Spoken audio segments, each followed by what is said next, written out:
How crazy is this wedding? On and on for days. I'm so sick of it. Wonder how they feel. Yeah, but I really love the gossip and the buzz around it. But don't you think it's a vulgar display of money? Like taking our attention from the things that are really important and then again showing that the wealth they have and we don't.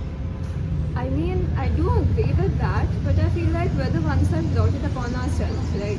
Like, see, the media will showcase the wedding and their wealth up to a certain extent. But after that, it's the TRP ratings that is fueling all this content. So ultimately, it is us. I think it's a like whole marketing strategy. Like by inviting all the elite people and the politicians, they are kind like showing or displaying the kind of power and money they have.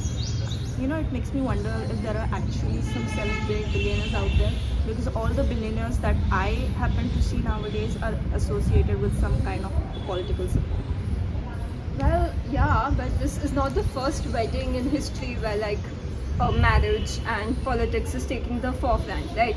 The Ambanis are just the new beginning. They're a boost to the arranged marriage ka factory, which at this point is just like business deals in our country.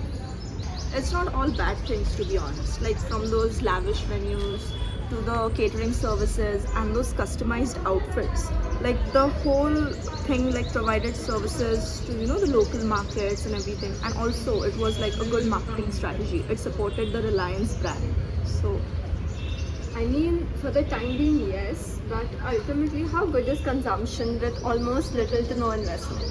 Like, see, in an economy like ours, employment generation and, in fact, suitable employment generation is a matter of grave concern.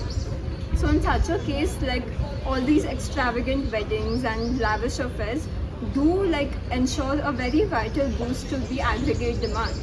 But in the longer run, if we want our standard of living to improve, we need to focus on investment more than just like temporary consumption. And choose to spend a lot of their money on such lavish weddings and ceremonies and all of that. The liberal society does permit it.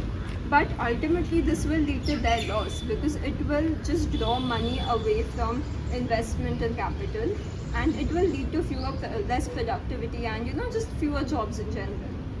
well, as much as we both have opposing views on this grandeur of a wedding, I think we both can agree that we need like proper wealth disparity indicators and good study on like the minority of the population that drives the GDP.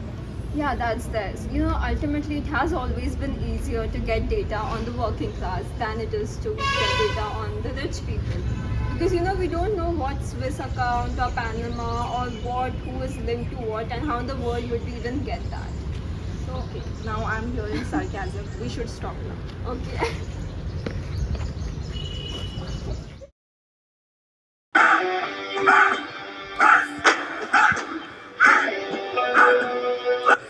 இல்ல பத்தல இன்னும் மாசா Nossa.